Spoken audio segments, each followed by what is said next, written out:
Hello, everybody, and welcome to the second installment of our mini-series, The Kino Brothers, where Erich and I go through each of the Coen Brothers films in the order of release. I am Mumkey Jones. And I'm the post-apocalyptic biker riding across the desert wasteland of Arizona, Erich. Oh my god, are you straight out of Mad Max by any chance? That's bait. Yeah, I am.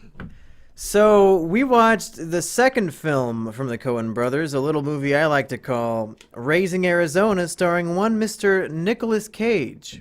Nicolas Cage. Yeah. Cage. Had you seen this movie before today? I cannot say I have. I can say that I started to watch it and I fell asleep during it a couple years ago. So, I will not say that I have seen it.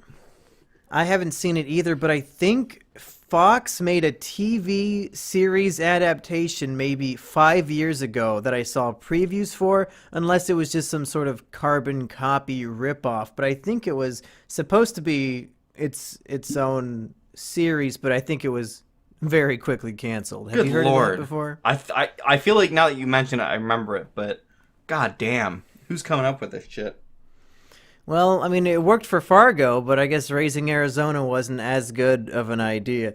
Erich, what did you think of Raising Arizona? 1987, 4? What year did this come out? Let me look real quick. I got the wiki page right here. I think it was 87. 1987, yeah. Yeah. So, Okay. I was very up on like early Coen Brothers movies because these are ones that I haven't particularly seen, and I was really impressed with Blood Simple in a lot of ways. And Yeah. while I can see a lot of future big Coen trademarks in Raising Arizona, and it's got some really great performances in it, I'm just not that fond of this movie. I remember watching the early parts of the movie before I fell asleep and just being like, yeah, I'm not into this.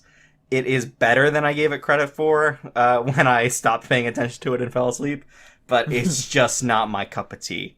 That's what I end up saying, really.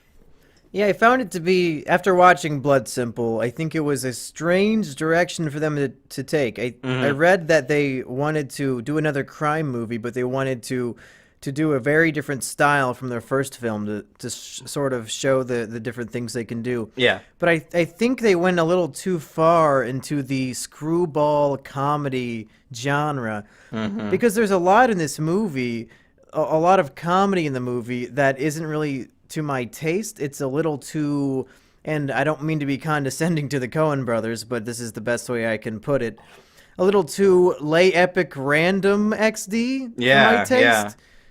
There's I messaged you on Facebook about this, but at the core of the film, there is a 10-minute chase scene where Nick Cage is being chased by police. And the scene goes on for about 10 minutes, and it's got this fucking song that I hate, that they keep playing throughout the movie, and then they play it during the credits.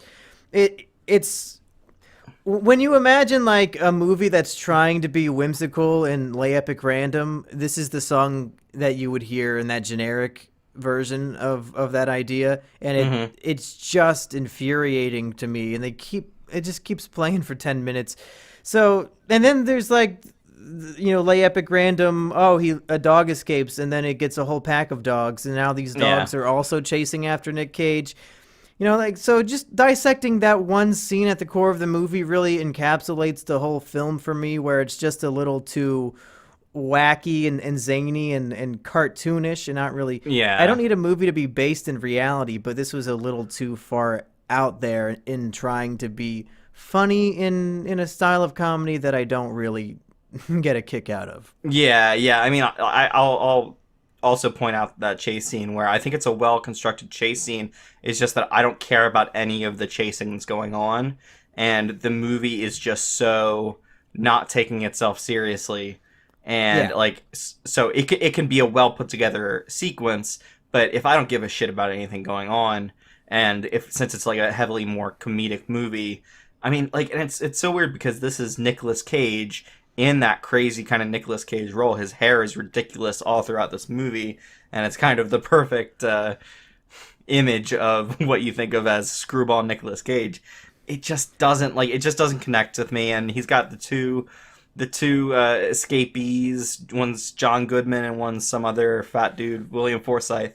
Um, and those characters, like I like parts of them, but it just never comes together. It more than I think Blood Simple. This really feels like just a really pre-evolution of what they will later refine down into the better Coen brothers thing. This just feels like such an early crazy idea that they ran with, and they wanted to do a little bit more than they did with Blood Simple, but it goes too far in some places. It isn't really that funny to me. It just doesn't. It just fails to grab me a lot. It does seem like they were two young directors who found success with their first film, and they thought, okay, let's get all the craziest, funniest ideas we can think of, throw this shit at the wall and see what sticks. Because there's a lot of stuff in this movie that feels like they're just throwing something out there to see how it works. Like you said at the beginning of this, there's a random demon biker character who has really no explanation. He's just there as this crazy force of nature who wants to stop Nicolas Cage. And like Nicolas Cage first sees him in a dream, and then it turns out that character is actually real, and he like can just cause explosions whenever he wants all over the place. It's weird. And yeah, like you said, the movie isn't taking itself seriously, so it's hard to feel invested in these characters, because the core of the movie is focused on the relationship between Nicolas Cage and his wife, but it's hard to feel invested in a relationship that the movie is sort of treating like a joke, that it's treating the whole thing like a joke. And like a good comedy has a serious base with jokes stacked on top. I don't think there's anything serious going on in the whole film, and that's not necessarily a bad thing, but it's just not to my taste, I guess.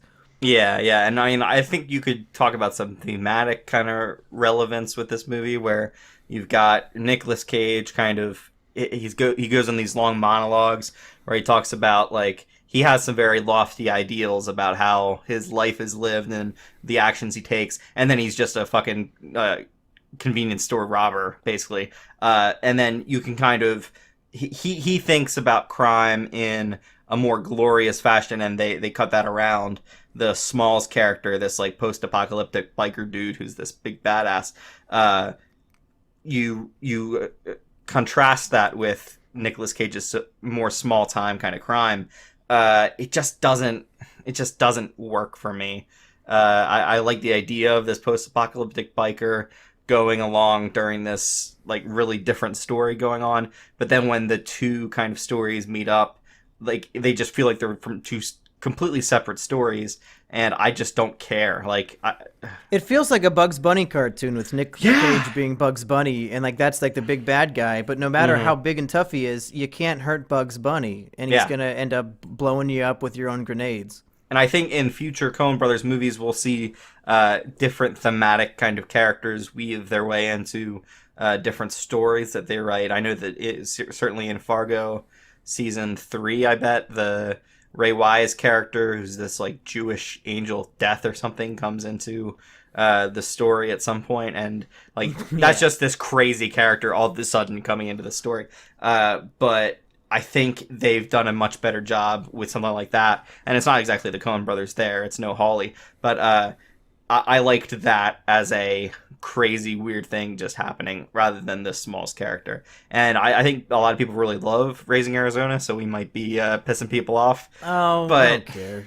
Yeah, I don't give a shit. My ideas are my own, and fuck you. Yeah, like I watched this movie for the first time at the age of 22, and I wasn't into it. Maybe you liked it when you watched it as a kid. I imagine this is one of those movies that you probably liked more when you saw it when you were younger, because I can't confirm this. I'm sure if I looked it up, I would find it. But I got a lot of I don't know the word. The movie reminded me a lot of the show My Name Is Earl. I suspect My Name Is Earl was heavily based on this movie, because it's like the guy who, you know, he's a con. He commits all these crimes, and he's always giving these, you know, sort of funny monologues, voiceovers over the scenes, and it has sort of the same style of humor a lot. And I know when I was younger, like 12 and 13, I really loved My Name is Earl, and it was one of my favorite shows. But then when I watch it again when I'm older, it's suddenly not as funny, and it's more kind of dumb. Not in a good way. So I don't. Yeah, this movie kind of reminds me of that. I think if I watched it when I was younger, I'd probably think it was funnier. But in my adult word quotes Yeah. adult mindset, it just didn't do much for me.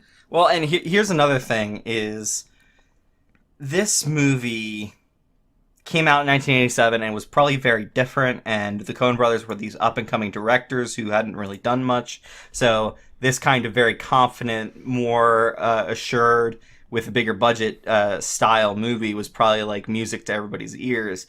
But we're kind of coming at it from a retrospective nature of looking Yeah. at the Coen brothers. We've seen a lot of stuff they've done, and this just seems like such a prototype, and not in the first run type way that Blood Simple was, so that we're a little bit harder to win over than probably people were then. But I'm sure there are Coen Brothers fans who swear by this movie. Fuck them. But no, I mean I just didn't care for it. That's just Let's talk about Nicolas Cage a little bit. Yeah, Because as yeah. we know, there are a lot of types of Kino, and it seems like we're going to go more in the territory of this isn't Kino. But a lot of folks at home are probably wondering, oh, it's a Nicolas Cage crazy, mid 1980s performance. Is this Nicolas Cage crazy Kino? And to that point, I would probably say no. At the end of the last podcast, you hinted that this was like a crazy Nicolas Cage performance, but Yeah. I didn't really think it was all that crazy. His hair is crazier than the character is. I think really, a breakout crazy person in this movie would probably be John Goodman. Just Yeah. the one scene when he crawls out of the mud and he's screaming bloody murder, like that was a pretty enjoyable scene for me, and I thought he was pretty intense and crazy. But Yeah. Nicolas Cage, he was a lot more subdued than what I was expecting going into the movie. Yeah, you're right. During a lot of the like more dialogue-driven scenes and during his monologues, he comes across as way more thoughtful and kind of like he's driven in his own way rather than just crazy bouncing off the wall all the time. Like certainly during any chase scenes or when he's robbing convenience stores and stuff like that, he does kind of play up that Yeah, craziness. that's some fun stuff. And I'd certainly say that something like Vampire's Kiss is much, much crazier Nicolas Cage than this. Or A, the B, final C, act D. of The Wicker Man, too. Wicker Man, That's, yeah. that's Cage Kino right there. Absolutely, absolutely. So yeah, it is nowhere near around that. I just basically knew the image of crazy-haired Nicolas Cage with a kid. Which his from hair this movie. is really good in this movie. If I could get my hair like that, I would wear it out on a daily basis. This movie should have gotten some kind of hairstyling Oscar they nomination. Yeah, definitely. I think we're being a little too hard on the movie because it's Yeah, we not are. Yeah. terrible. Maybe we should say a few things we liked because like the scene with the big chase scene with the dogs, I thought was just unfunny and terrible. Yeah. But there are a lot of genuinely funny moments and scenes in the film. Yeah, do I you really think? like the scene where they're driving around with the baby in the car, the two escapees, and they're really starting to fall in love with this child. And then they leave it on top of their car and drive away. And then the whole way driving back after they've discovered that it's not there anymore, they're just screaming at each other. Like, I just think that is inherently funny. And Yeah, it was fun. John Goodman is such a great character actor that he Yeah. just, even as young as he is here, he just embodies that character so well.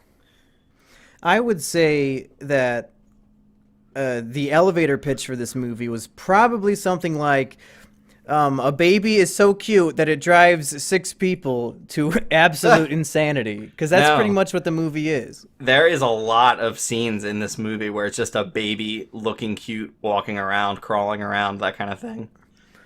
Oh, and on a bad note, speaking of which, the Yeah. scene when Nicolas Cage goes... Oh, we didn't even say what the plot of this movie is. That's bad of us. They'll either figure it out or... Yeah.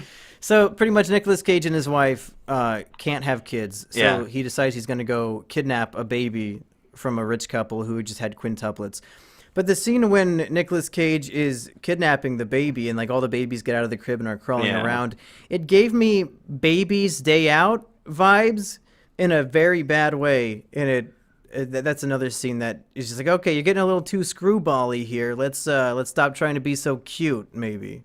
I think our goal with this series is to rank all of the Coen brothers movies in order from best to worst. So I guess we have to go with these two, and I'm going to go ahead and throw out my line and say I'm going to go ahead and put Blood Simple above Raising Arizona. What about you? Yeah, you're gonna say Blood Simple and then Raising Arizona, and I'm gonna agree with that. This is probably gonna be one of the easiest weeks we've got, only having to rank two movies, so it's not exactly a terribly difficult choice here. Raising Arizona probably will come in second place between these two. I really liked Blood Simple, and Raising Arizona was just there was a bit of a sophomore slump with the Coen brothers here, but I think they're going to be able to refine their style down, kind of get at more of what I like to see from them. I know not the next movie, but the movie after that, Barton Fink, I quite liked. But before that, we've got Miller's Crossing. So we'll see what we think of that. Alrighty, well, for Is It Kino, the Kino Brothers edition, I have been Mumkey Jones. And I will always stay E-Rich. See you. Bye.